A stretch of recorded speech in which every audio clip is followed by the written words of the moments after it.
नमस्कार। आप सभी लोगों को पता है एग्जाम डेट आ चुके हैं। 22 से 27 सितंबर तक आपका बीपीएससी तैयारी का एग्जामिनेशन लिया जाएगा। तो उसके लिए जरूरी दस्तावेज आपको जुटा लेने हैं जो फॉर्म फिलअप करने के लिए चाहिए। पहला, नोट करिएगा, मोबाइल नंबर चाहिए, ईमेल आईडी चाहिए। दूसरा, पासपोर्ट साइज का फोटो चाहिए जो रिसेंट में खिंचवा लेना, 40-50 रुपये लगता है, टेंशन मत लेना, अभी खिंचवा लेना।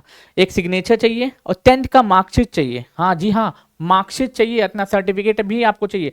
साथ ही साथ आपको बता देता हूँ, आपको आधार कार्ड चाहिए। आधार कार्ड का ही इस्तेमाल करना फॉर्म फिलअप करने के लिए, बाकी इसमें बहुत दिक्कत होता है।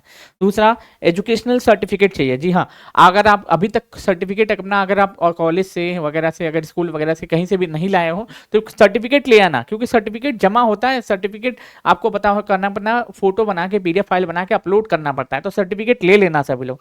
कास्ट सर्टिफिकेट चाहिए।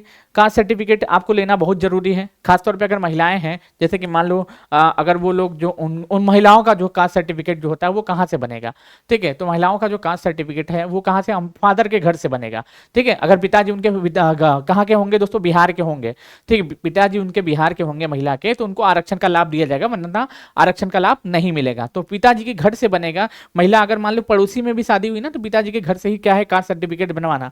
दूसरा, ईडब्ल्यूएस सर्टिफिकेट, अगर आप बिहार से होंगे तो जाहिर सी बात आपको लाभ मिलेगा ही मिलेगा।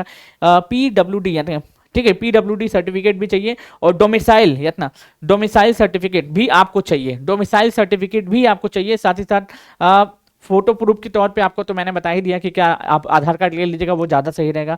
एस्टेट सर्टिफिकेट, देखो एस्टेट का भी एग्जाम हुआ है, सर्टिफिकेट मिला लिया है, लेकिन हाँ, फॉर्म भरने से पहले सर्टिफिकेट का डेट जारी होगा, सर्टिफिकेट सबको मिलना शुरू हो जाएगा। तो सर्टिफिकेट जाके ले आना, तभी फॉर्म को फिलअप कर पाओगे। बीएड का सर्टिफिकेट, जी हाँ, बीएड का भी सर्टिफिकेट चाहिए, तभी आप फॉर्म को फिलअप कर पाएंगे, वरना सब जो है गुड़ गोबर हो जाएगा, याद रख लीजिएगा, ठीक है। लैंग्वेज, ठीक है, आपको बता देता हूँ, कंपलसरी लैंग्वेज हिंदी, उर्दू, अंग्रेजी, हिंदी, उर्दू और एक और लैंग्वेज होता है, तीसरा शायद बांग्ला होता है। उन तीनों में से कोई एक सेलेक्ट करना पड़ता है। आप जिसमें कंफर्टेबल हो उसमें कंफर्टेबल होकर उसको सेलेक्ट कर लेना, क्योंकि लैंग्वेज का पेपर होता है। 22 नंबर का आपका क्या होता है, लैंग्वेज होता है। 8 नंबर का इंग्लिश होता है जो सब में होता है। 30 में से आपको 9 मार्क्स लाने रहते हैं, तो उसने लोड मत लेना, आसानी से आ जाएगा, आसानी से आ जाएगा। तो क्या क्या मैंने बताया, mobile number, email ID, passport size photo, ठीक है, सिग्नेचर ले लेना।